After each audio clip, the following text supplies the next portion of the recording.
Hello, and welcome to Annual Ethics Training in the COVID-19 era. I'm Patrick Shepard. I'm very pleased to join you today virtually to talk a little bit about some strategies for ethics training and communication while we're experiencing this disruption in our workforce and while our employees and our agencies are responding to novel challenges. I hope that you're all well and taking care of your own health and managing well during this disrupted workforce. And I also hope you're being successful in assisting the employees in your agencies in the important work they're doing, both to respond to this crisis and to keep essential services up and running. So to talk a little bit about annual ethics training, and where we want to start is with objectives. And something I find with training presentations is that starting with good objectives can help more than almost anything to make the training successful. Because if we have the right objectives, we're going to sort of automatically have relevant training that's helpful to situations that our employees are actually going to face. But in order to have good objectives, we're going to need to sit down and think about what challenges they actually see in the workplace, what challenges they actually see in their private lives. So here are some examples of good objectives, and I like to start all my objectives the same way, which is attendees will be able to. And the reason I like to start my training objectives this way is because it makes sure that we're teaching them to do something, to manage a situation, to navigate a dilemma, to access advice before they do something. So here are a few examples. Attendees will be able to complete a procurement while avoiding conflicts of interest. All right, if we're going to meet that objective, we need to do a lot more than just tell them what the conflicts of interest laws say. We're going to want to talk about the stages in the procurement, where they should be receiving advice, when they should be filing their financial disclosure reports, what they should do if they think they have a problem. So those strategies, that applied ethics knowledge, is going to help them meet that objective, which is to complete the procurement while avoiding conflicts of interest. Employees will be able to protect non-public information. Again, we're talking about how. It's one thing to know you're supposed to do it. It's another thing to be able to do it. And if we phrase our objective correctly, we're going to focus on the how. So we're going to give folks strategies for protecting non-public information. We're going to probably have to tell them what non-public information is, where it should be stored, how to avoid giving it to stakeholders who shouldn't have it. But to meet the objective, we're going to need to give them strategies as well as just the rule. Likewise, attendees will be able to receive advice prior to engaging in outside employment. So if you have an outside activities prior approval requirement, we're not just telling employees that there's a requirement, we're telling them how to comply with the requirement, how to get the advice they need before going forward.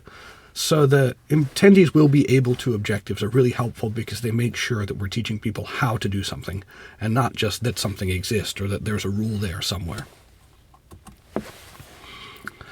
So in this time of a disrupted workplace, we have some challenges in that the methods we may traditionally use to conduct annual ethics training and other ethics communications might not be available to us. So a place to start is just find out what's possible.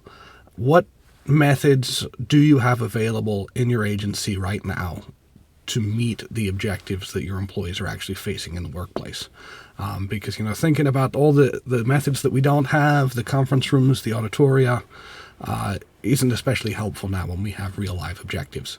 So we want to think about what methods we have available. That may be the telephone. It may just be the telephone. Hopefully you also have email. Maybe you have web conferencing capabilities. Maybe you have a video channel that allows you to send videos out to your workforce.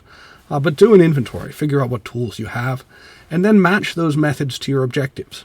So if one of your objectives is to help people understand how to get prior approval for outside activities, well, an email may be able to meet that objective. If you're trying to coach a procurement team about managing conflicts of interest, well, you might want to have a conference call or a short web meeting to help them think about those challenges, to raise any questions they might have with you. So think about the appropriateness of the method to the objective you're trying to achieve, and really let those objectives, the real needs of your employees in this time, drive your education and communication efforts. Timing is also important. If we give people the training, it's too late. They've already made the mistake. They've already engaged in the high-risk activity. Well, that's not especially helpful. So you want to think about prioritizing those people with the most time-sensitive needs, and also think about when you have those opportunities. So is it possible to maybe ask for a few minutes at a staff meeting where the team's already getting together to brief them on things or to allow them to raise questions or challenges? Can you get them a written message that advises them of the need to seek advice timely? Because if the choice is between waiting 3 weeks to get a briefing done in person or on the phone, or sending them an email message today when they actually need it, I think, the timeliness is really, really critical. And when we look at the research around effectiveness of ethics communications, we find that timeliness is one of the most significant, most important features of effective comms.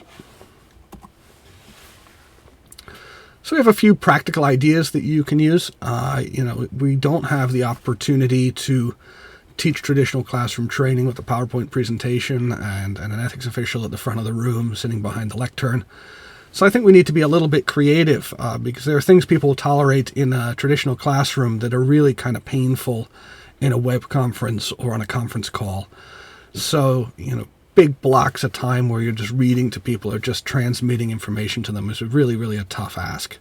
So some ideas that you might have are structured conversations. If you have a few questions, a few talking points, a few concepts you want to get across, you set those out for yourselves as the instructor before the conversation, and then you walk through that.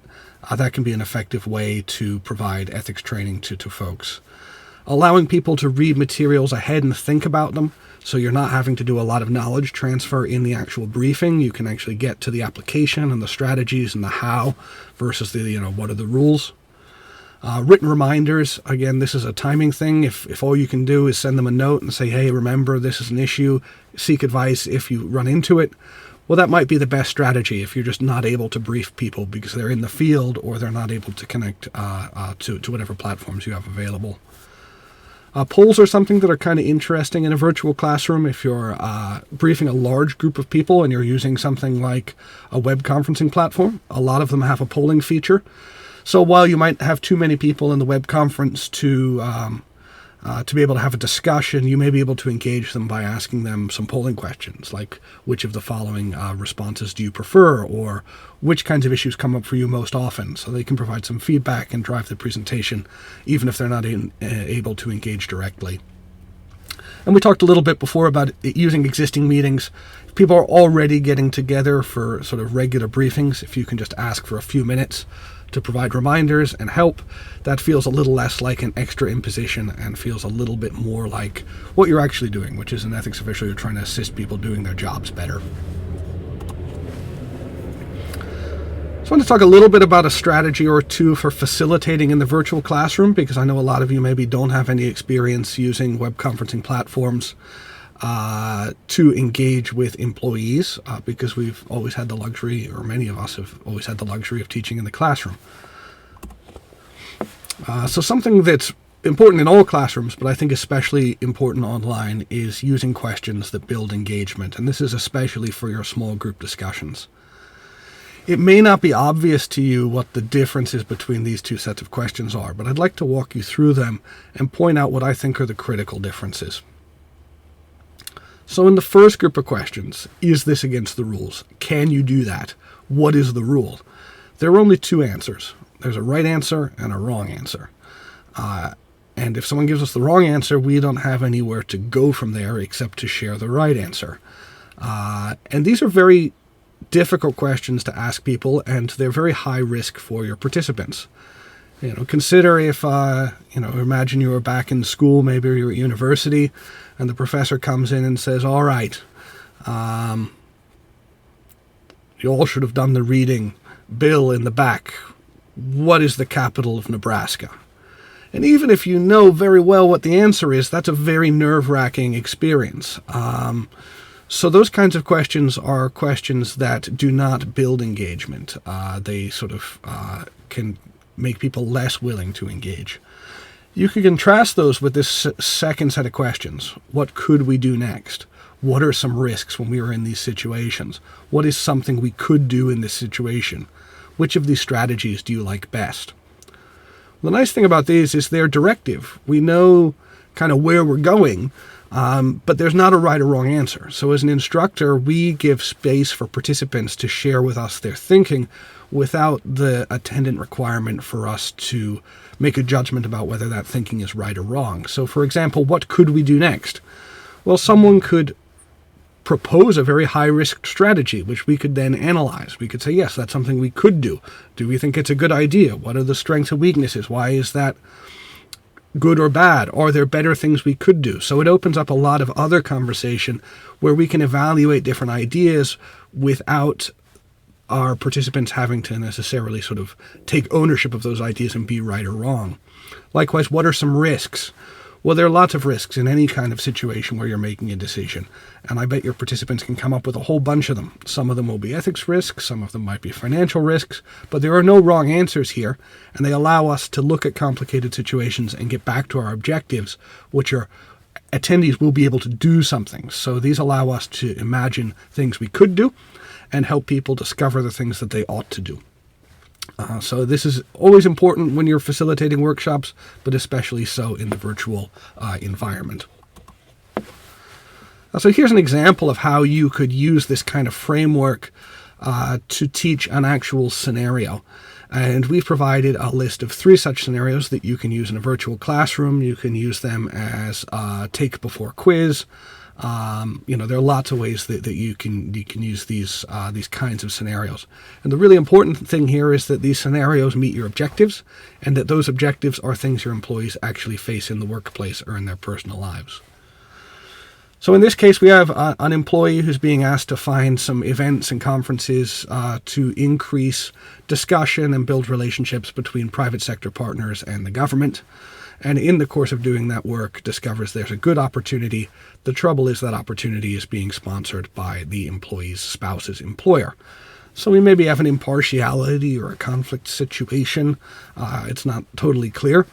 But instead of asking people which rules prohibit you from doing this, what we're asking them is, what are you going to do next? And we give them some examples of things that they could do. And what you could ask is, which one of these things do you think would be the best thing to do? Or you could ask, which of these things do you think would be okay to do? Or you could ask them to rank order them. For example, some of the web conferencing platforms allow people to indicate using a pointer like this. And that allows us to begin a discussion. So we could say, our employee who's using the blue arrow, why do you think keeping the event off is the best idea? Is that fair to all the above stakeholders? We could ask the person with the green arrow, why do you think your supervisor is the best person to go to? And we could talk about the various strengths and weaknesses of these without there really being a right or wrong answer. So we're opening up a discussion, and that discussion is focused on how we're going to manage this situation, which again goes back to our objectives. So you can think about using things like this, either in the virtual classroom or as a read-ahead quiz, to get a bearing on how your employees would actually cope with these kinds of situations.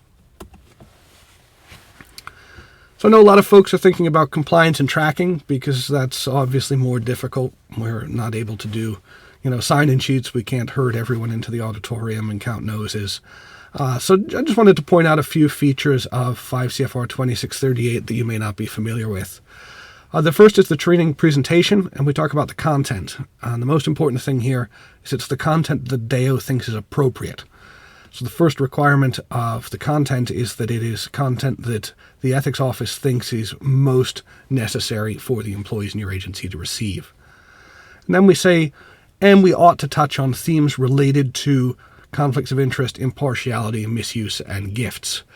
And initially this might seem fairly prescriptive. Well, if I have to cover all of it, Section 208, and I have to talk about all of Subpart E of the standards, and then I want to talk about all of Subpart G and Subpart B, well, that's an awful lot of content, but that's not what the regulation's asking. You have to address concepts related to these 4 themes. You don't have to address the entirety of the laws and regulations, and you can do that in the context of how to manage a situation. So if we go back to the situation we were just discussing, well, we could easily talk about conflicts of interest and impartiality when we're talking about a particular matter affecting a spouse's employer. So those 2 are ticked off immediately. We could talk about use of non-public information and caution employees not to share with their spouses non-public information about the agency's actions. That would be easy to do in the context of that previous scenario. We could likewise talk about gifts. We could branch off and talk about what happens when you're invited to the employer's Christmas party. And in that just one scenario, we're able to meet this requirement to talk about all of these themes. And most importantly, if our scenario is relevant to the work that our employees are doing, we're addressing these themes in ways that are likely to actually come up for our employees. So something to think about. You probably have more flexibility in the content area than you realize now. Likewise with the duration, you have 1 hour combined for the reading and the briefing. So that means you don't have to run a stopwatch on your WebEx meeting or your Adobe Connect meeting or your conference call or whatever platform you're using. What you can do is you can say, hey, here's some materials, read these beforehand, take half an hour, take 20 minutes, think about them, fill out this questionnaire, think about these scenarios and highlight the things you think are appropriate. Then we're going to get together and debrief for 20 minutes or 30 minutes. Or maybe we're going to debrief for 10 minutes every staff meeting for the next few weeks. So you have flexibilities in the amount of time, and I think this is an especially important thing in the disrupted workplace because people's patience and capacity to take in long meetings is much reduced, I think, in the virtual environment. Likewise, for your 278 filers, your public financial disclosure folks who have to receive live training. Live training means synchronous. It means that you are doing it at the same time together. So a telephone conversation is live. A web meeting where you're both able to chat, ask questions, talk to one another is live. It doesn't require us to sit in the same room together in order to be live. So now, especially when we kind of aren't able to sit in the same room together, taking advantage of that flexibility is not just a good idea. It may be, in fact, necessary for you.